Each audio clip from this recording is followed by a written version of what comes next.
আসসালামু আলাইকুম। রাজশাহীর ব্যাপক মাসি মনে হয় জানেন যে মোর বাড়ি বরিশাল।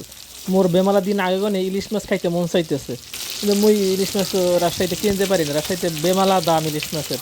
তো একবার মধ্যাহ্নে ওই যে কইছিল যে ইলিশ মাছ কাটতে বিক্রি করবে, হেইয়া মুই কেনার লিগে একটু নিয়ে করছিলাম। হ্যাঁ, দেখি 16-17 টাকা কেজি ছোটো ছোটো ইলিশ। তো হেই আর কিনতে পারি নাই, কেনার সাহস হয় নাই। তো হঠাৎ করে মোর বোন মোর বরিশালে কোন ইলিশ মাছ পাঠাইছে। এই ছোটো ছোটো ইলিশ আমার যদিও ছোটো ছোটো ইলিশই ভালো লাগে। বড় বড় ইলিশ একদম বেমালা স্বাদ আর কি, হ্যাঁ আমি খাইতে পারি না। এই ছোটো ছোটো ইলিশ পাঠাইছে পরশু মোর বাগনের দ্বারে। তো মোর বাগনা রাত্রে 12টার সময় এসে পড়ছে, হেলিগার হেদিন রাঁধতে পারি নাই। তো আজ গো মনে করেন আমরা দুইটা ছোটো ছোটো ইলিশ এই যে কাটটা ছোটো ছোটো করে কাটতে এবার সর্ষের তেল দিয়া মুই একদম কড়া কড়া ভাজি করার চেষ্টা করছি আর কি।